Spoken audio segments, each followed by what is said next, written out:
Hi everybody, it's Claire back with another art journal video, and I'm playing in the small craft journal, and I'm playing with one of Natalie May's scrapbooking's collage papers called Spring Girls. I think that these two are probably two of my favourite designs. I love the colours in them, and they just lend themselves really well to creating in the small journal, which, as you know, is my favourite. So I'm taking this one here that's got the more sort of muted tones on it, like the sort of deep purples, blues, and slightly crafty brown colours. So kind of knew that was going to work quite well on the craft journal. I'm just using some matte medium to stick the whole piece in place, so I am not going to be cutting the page down to pop it in. I'm just putting it straight into my journal, and I'd already decided that I was going to do a sort of overlapping cutout page, and I was going to take inspiration from the shapes that were on the collage paper. So here I've just flipped the page to the left over the top, and I'm just mapping out some circles. I wanted to be able to see her face through one of the circles, so obviously that needed to be quite large. So I'm just keep sort of looking through to make sure where those circles are going to land, and then I'm just using my craft knife with the small Dylusions cutting mat, and I am just cutting those circles out. So I've popped some on the page, and I've kind of kept them touching so that when I cut them out they still help the page hold its integrity and not fall apart. And going to leave a bit of a border at the top and the bottom of the page as well, and then that way that helps it all sit together really nicely.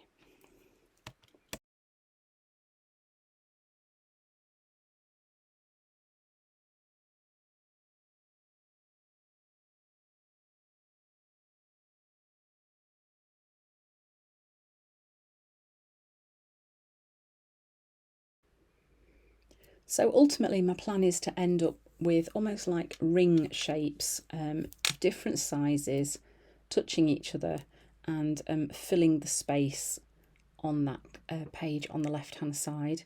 And then obviously, like, I've got this bit that I've cut out which had some of the collage paper left on, and rather than waste it, I decided that I would cut some more circles out and actually staple those in place on the page on the left as well. And I'm kind of really thinking on my feet with this page, because sometimes I've got a vague idea of what I want to do, not always entirely sure of exactly how it's going to work until I get going.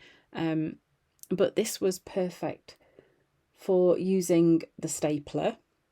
As you can see, it is fast becoming one of my favourite tools. I must be honest, when Dina first sort of started using it all the time, I was a little bit like, ooh, I don't want to put staples in my journal. But actually, for ease of popping things in place, it works perfectly. Dina was right, of course. So yeah, this is a tool that I reach for quite a lot, actually, the Tim Holtz mini attacher. So then I am starting to think about adding some colour onto these cutouts. So I am using syrup here with a little bit of sand, and I'm kind of going to mix the two together to create a bit of a tonal effect on the, they almost remind me of donuts, on the ring shapes that I've cut out, adding a little bit of syrup on one side and some sand on the other, and I'm just mixing that in with the syrup that's left on my page and just creating a slightly lighter tone of that or shade of that colour. And I'm really, as you can see, I'm taking inspiration from the shapes that are on that right hand side on the image that Natalie May's created. And this tends to be how I work with Natalie's collage papers, although more recently I have done one, a journal page where I actually cut everything out of the collage paper except for the face. So there are lots of ways that you can use these, and if you want more inspiration you can try Neve Bally. She uses lots of Natalie May's collage papers too, and has created some fabulous pages with them as well. So yeah, then once that was nice and dry, I am then going in and just outlining those shapes with some loose sketchy lines. Again, just taking inspiration from what's there. So I kind of want it to match up with what's on the right hand side as best as I can, whilst also maintaining that kind of fun cutout element to the page on the left.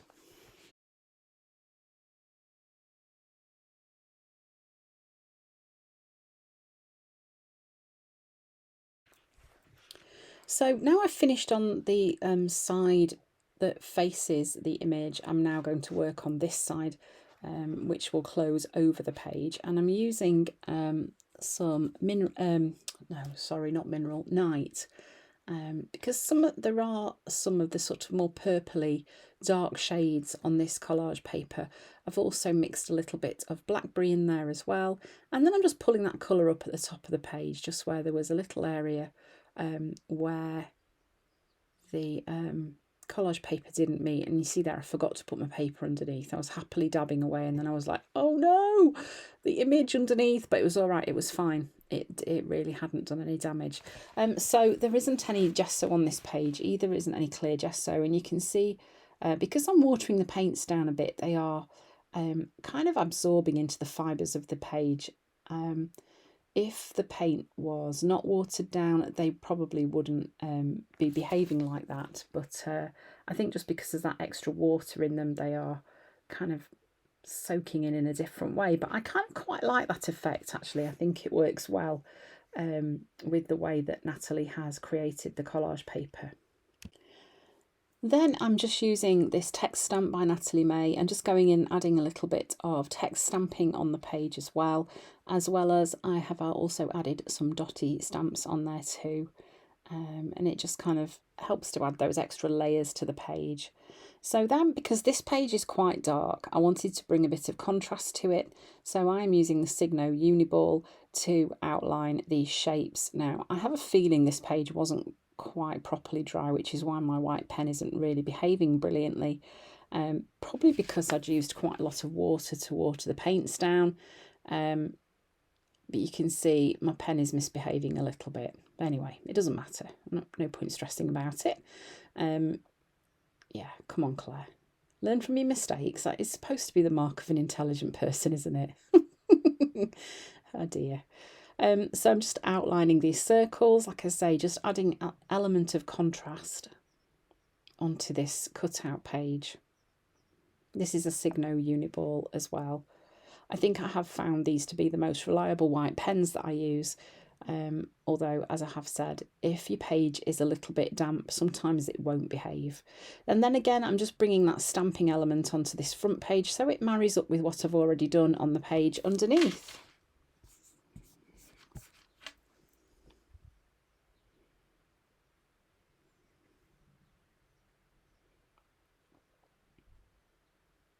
Sorry about my head, dearie me. And then it was kind of working out where I wanted my quote to go, and I thought I might write it on this large circle.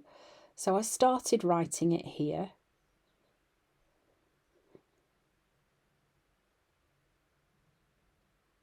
And then thought I might finish the rest of the quote on the other side. So ... turn it over. Of course, I gave it a dry first before flipping it over because the Posca pen ink does stay wet for quite a while. Yeah, the quieter you become, the more you hear. And that is very true, isn't it? I don't know. Sometimes it's good just to be an observer and just to listen. And you can learn an awful lot from the things that people say. Yeah, so I've just... I don't quite know. Oh, I think I was just writing who the quote was by there. So now I'm just using my white pen, just going in, adding some little white marks onto this page, just trying to bring a little bit of contrast onto the page too. So obviously I've done nothing at all with the collage paper that Natalie May created, apart from adding a bit of stamping, a tiny bit of paint at the top. I've not touched it apart from that. Sometimes you don't need to. Sometimes you can just use the collage paper exactly as it is because it's perfectly fine. And creating that cutout page, that was how I brought my own spark of creativity to it, I guess.